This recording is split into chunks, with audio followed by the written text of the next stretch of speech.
Olá, seja muito bem-vindo a mais uma entrevista aqui no Repórter MT. O nosso assunto hoje é muito especial. Nós vamos falar sobre o significado da Páscoa, essa festa cristã que celebra o grande sacrifício de amor de Jesus por nós. Mas ela tem uma raiz lá atrás. Nós vamos saber a origem dessa festa, nós vamos saber a origem dessa fé. E nós recebemos virtualmente aqui o teólogo, professor, pastor de raízes judaicas, que é o pastor Fábio Siqueira. Seja muito bem-vindo, pastor. É um prazer muito grande estar aqui com você, com todos os nossos telespectadores, e falar de um tema tão especial, tão maravilhoso como este, Páscoa. Diante desse tema tão maravilhoso, e da família a qual eu venho, né, por parte de meu pai um judeu, a qual minha mãe conheceu, um judeu ultra-ortodoxo, né? Aquele judeu que, para ele, só tinha mesmo no coração dele a Torá, que é os 5 primeiros livros da Bíblia, né? As leis, os mandamentos, as ordenanças, e somente Deus. Mas casou com uma mulher cristã, e de raízes cristã, e foi fundido ali, então, duas religiões, né? Muito bem. De onde veio a Páscoa? Qual é a origem dela? A Páscoa ela tem a origem exatamente bíblica, num país, né, a qual Deus separou, a qual Deus escolheu, né, vindo dos patriarcas Abraão, Isaque e Jacó. Deus, então, quando esse povo, eles procriaram na terra do Egito, né? E o próprio Deus já havia feito uma promessa para o patriarca Abraão, dizendo: Abraão, a tua descendência, ela vai ficar escrava por 400 anos na terra do Egito. Isso foi uma promessa que o Senhor fez a Abraão, e isso aconteceu de fato, né? Mas por este período, né, tão grande, e o povo já estava sendo escravizado dentro da terra do Egito. Então, o que aconteceu foi quando Deus ele levanta um libertador, por nome para nós, judeus, Moshe, né? E transliterado Moisés. Deus levanta esse libertador para tirar esse povo, para libertar o povo da escravidão do Egito. Agora, o interessante é que, quando nós falamos de Páscoa, né, é uma celebração a qual já deu início lá em Israel, né, já toda a preparação, porque pelo fato do tempo da libertação. Quando nós falamos de Páscoa, logo de imediato já vem esta mensagem ao nosso coração. Um tempo, um momento de libertação. Mas a Páscoa é muito mais do que isso. A Páscoa, ela eu sempre digo que ela é uma estrada que ela tem um começo, mas ela não tem um fim, né? Porque a celebração, a mensagem que tem, né, dentro da Páscoa, ela é linda, maravilhosa, ao ponto de estarmos comemorando até o dia de hoje. Quando nós olhamos para esse tema, né, do momento da libertação, nós vamos perceber algo tão lindo, algo tão maravilhoso, que ele nos chama a atenção. Por exemplo, quando Deus tira o povo, quando ele monta todo esse projeto de libertação, Deus vai dizer no capítulo 12 de Êxodo, Deus vai dizer assim: Moisés, diga ao meu povo para que matem o cordeiro. Olha que coisa linda. Esse cordeiro ele tem que ser apenas de 1 ano, não pode passar dessa idade. Tem que ser de 1 ano. Agora, o interessante é que no capítulo 13 de Êxodo, você vai ver no versículo 18, está escrito assim: e o povo saiu do Egito, porém saiu armado. Aquela palavra armado tem uma conotação muito linda, porque quer dizer chamerra. A palavra chamerra no armado ali, a conotação de armado é chamerra, mas ela tem um valor muito grande nesse armado. Não quer dizer que o povo de Israel estava com armas na mão, não. Ali está dizendo que 1/5 da população que estava dentro do Egito foi exatamente o número de pessoas que acreditaram e mataram o cordeiro. Esse armado leva esta conotação, tem esta conotação, de 1/5 do povo que acreditaram na libertação. Isso é Páscoa. 1/5 do povo que acreditaram, e o maior trunfo de Deus foi esse. Se realmente eles acreditam na libertação, eles vão matar o cordeiro. Olha que coisa linda, que coisa especial. E quando Deus deu esta lei, esse mandamento a Moisés, o Senhor disse assim: e se de repente a família for muito pequena, mas a família acredita na libertação, então para a família não ter que comer o cordeiro todo, porém uma família pequena, se junte a outras famílias. Olha aqui que é Páscoa. Primeiro, eles têm que acreditar.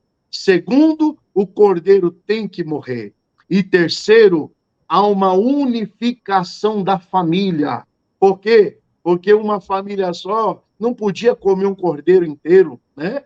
Então, o projeto de Deus nessa data tão especial chamada Páscoa é maravilhosa por causa disso. Porque um outro detalhe, tinha que exatamente ser aquele dia, no 14º dia de Nissan. Olha que outra coisa especial para nós. O mês Nissan, ele está entre o dia 20 de março, ok? Começa o mês de Nissan em Israel. No dia 20 de março foi quando terminou o outono. Aliás, começa o outono no Brasil e dá o início à primavera no Oriente. Aí começou o tempo da Páscoa, ou seja, quando a primavera chega lá no Oriente, Deus vai marcar a Páscoa, ou seja, primavera, época de flores, primavera, onde a própria natureza está se transformando para então receber esse povo na terra prometida. Isso é Páscoa. Deus, ele faz tudo certo, no tempo certo e na hora certa. Quais as diferenças do modo como o povo cristão vê a Páscoa e o povo judeu? Quais as diferenças básicas entre essas duas situações? É uma das coisas que tem me chamado a atenção nessas celebrações. Por quê? Porque a verdadeira Páscoa, ela não é comércio. O comércio, ele trata-se de um paganismo que foi introduzido dentro do cristianismo. O que me chama a atenção é as nossas crianças, por exemplo, hoje, que estão crescendo, os nossos jovens, as famílias, né? Nós precisamos, de fato, olhar e parar para meditar exatamente nesta festa, neste tema, que é tão especial. Por quê? Porque ele está introduzido dentro do cristianismo, essa festa. Essa festa, Deus não separou somente para os judeus, né? Por quê? Porque Deus, ele queria atingir toda a terra. Havia uma promessa de Deus para atingir toda a família. O próprio Deus disse a Abraão: Abraão, em ti serão benditas todas as famílias da terra. Então, e uma coisa que me chama a atenção é quando Deus, ele institui essas festas solenes dentro da nação de Israel, e essas festas, elas vão gerando, elas vão criando manifestações que chegam a todo o país hoje, a todas as famílias.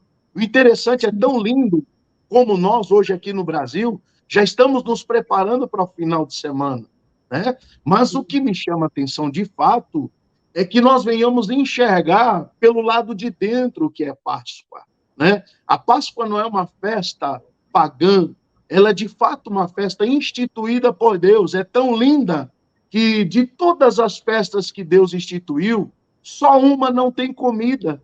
Olha que coisa linda. Só uma que não tem alimento. Qual é, pastor? A festa de Yom Kippur. Yom Kippur quer dizer o dia do perdão. No dia do perdão eu tenho que jejuar, eu tenho que ficar sem comer. Mas em todas as outras festas, incluindo Páscoa, O Senhor é tão maravilhoso, Deus é tão maravilhoso que ele colocou comida nas cerimônias, né? Mas aqui me chama a atenção um fato dentro da sua pergunta, é que na festa de Páscoa, que nós comemoramos hoje, é uma festa de memória, né? Deus, ele instituiu a festa e hoje os judeus, eles comemoram lembrando a libertação. É por isso que teve que ser no mês de Nissim, ou Nissan. Por que Nissan?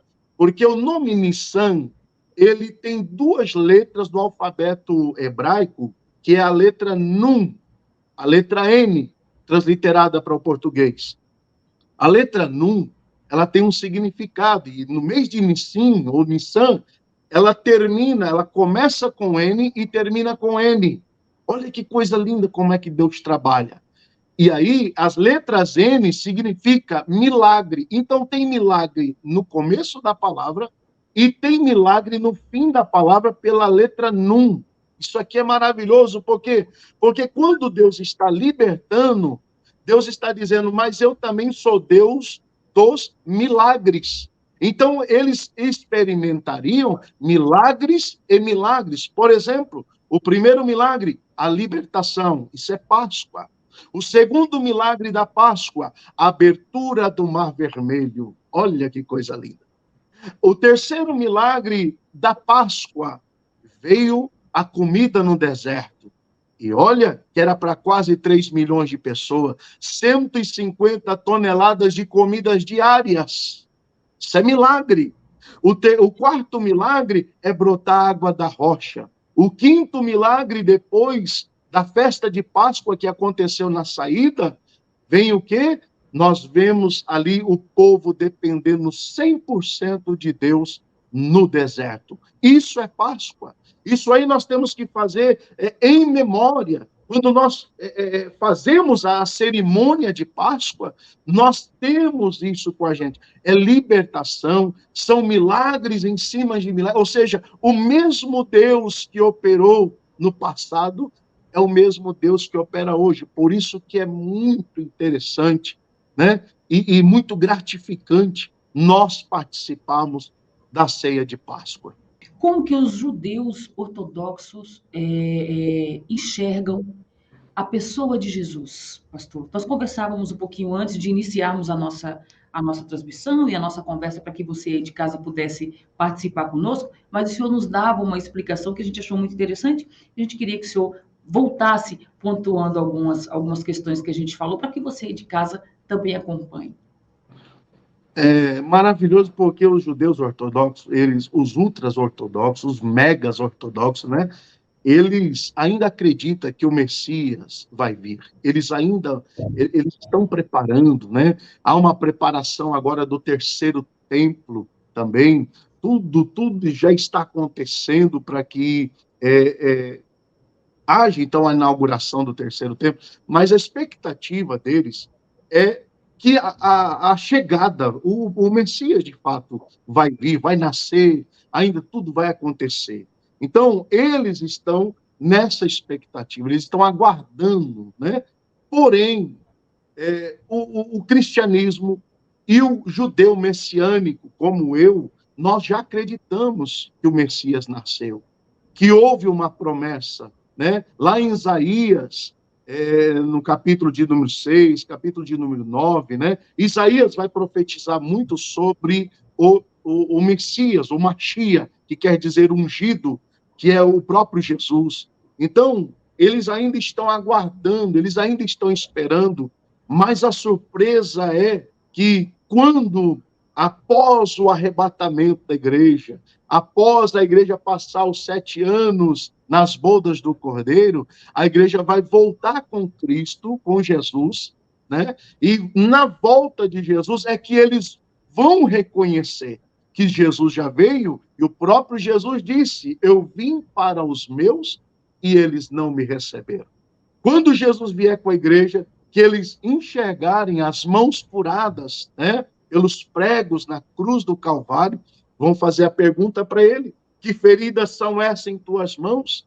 E ele vai responder naquele exato momento, essa ferida São feridas com quem fui ferido dentro da casa dos meus irmãos. E todos os judeus vão ter que se prostrar, todo joelho se dobrará, e todos vão ter que dizer, confessar com a mesma língua, com as mesmas palavras, que Jesus Cristo é o Senhor, o Cordeiro Pascual que morreu, e eles não acreditaram.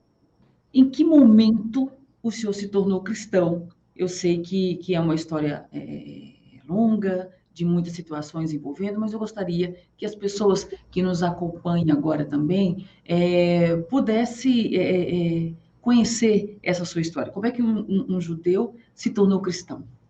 E pregador da palavra.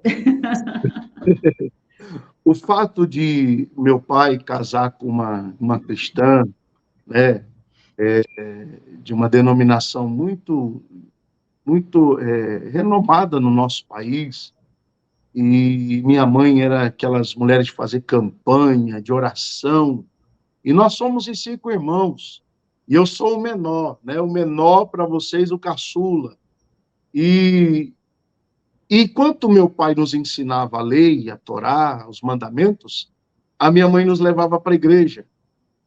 Só tem um detalhe muito curioso, que dentro da lei, dentro dos mandamentos, o meu pai ensinava que ninguém podia aparecer diante do Senhor com as mãos vazias. Então, nós, naquele momento, entendemos que tínhamos que levar uma oferta na casa do Senhor. Tínhamos que levar uma oferta. Só que o pai também nos ensinou que toda oferta lhe dá o direito de um pedido. Olha que coisa linda. A Bíblia vai nos mostrar isso quando Salomão ele vai fazer a oferta ao Senhor assim que ele está para tomar posse do trono do seu pai Davi. A Bíblia vai nos ensinar que Salomão ele vai oferecer as ofertas ao Senhor. E é tão interessante que Deus não pediu, ele foi voluntariamente oferecer. Assim que ele oferece as ofertas, o próprio Deus desce na terra para falar com ele. Agora, pede-me o que queres, que eu vou te fazer. Por quê? Porque a lei dá esse direito. Você ofertou, então você tem um direito de um pedido diante de Deus. A minha mãe agiu dentro dessa estratégia, dizendo, se o pai deu oferta para vocês, colocar diante do altar, vocês têm o direito de um pedido. Então, o pedido vai ser esse. Senhor, salva o papai. Senhor, traga o papai para nós, né? Para o seu caminho, para que ele reconheça o Jesus, o Cordeiro Pascual, como Jesus da nossa vida. Querida, foi 15 anos dessa forma. 15 anos acreditando. E ali, então, o Senhor nos deu essa vitória. Quando, então, o nosso patriarca, ele aceita Jesus como seu Salvador, como Cordeiro Pascual na sua vida, que ele reconheceu, a partir deste momento, então, agora, abre-se o leque do cristianismo dentro de casa, né? Então, posteriormente, o meu irmão, né? Meu irmão é um pastor também hoje, as minhas irmãs missionárias, e eu também, o menor, estou aí pregando. Através desta atitude, né? Através de acreditar que a palavra de Deus ela é verdadeira, ela é fiel, nós, então, fizemos conforme então a palavra nos mandou, e hoje nós estamos aqui ministrando. Foi por causa deste ato, então, que, de fato, o cristianismo dentro da minha casa se fundiu, né? Deus trazendo uma resposta para minha mãe, e, então, toda a família se converteu ao Senhor de fato. Pastor, gostaria que o senhor deixasse agora, a gente já está encaminhando para o final da nossa entrevista, mas eu queria que antes o senhor deixasse uma palavra de fé, de conforto, sobretudo porque nós estamos, graças a Deus por isso, no tempo de Páscoa. Amém. Eu faço menção do Evangelho de São João, capítulo 3, versículo 16. Porque Deus amou o mundo de tal maneira que deu seu Filho unigênito para que todo aquele que nele crê não pereça, mas tenha a vida eterna. Neste texto, nós temos aí a relação do Cordeiro Pascual, que morreu, sim, mas ao terceiro dia ele ressuscitou e está vivo nas nossas vidas, está vivo na sua casa, está vivo na sua família. Esse é o maior objetivo da Páscoa, é acreditar que o Cordeiro morreu, verteu o seu sangue para nos livrar e libertar do pecado e te dar vida e vida em abundância. Este é o verdadeiro sentido da Páscoa. Acredita, confia, porque Jesus, ele disse, tudo quanto pedires, crendo, olha que coisa linda, receberei. Isso é o Cordeiro Pascual. E que o Cordeiro Pascual te abençoe com toda sorte de bênção. Te abençoe com toda sorte de saúde, de graça.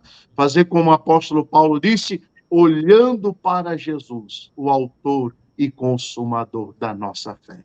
Que Deus abençoe a todos, em nome de Jesus. Amém, amém, pastor. E para você que esteve conosco até agora nessa entrevista, a gente agradece sempre a sua companhia. Claro, não vamos deixar de dizer para que você continue no nosso site, acompanhando as nossas notícias, para que você fique muito bem informado. Então, pessoal, muito obrigado e até qualquer hora.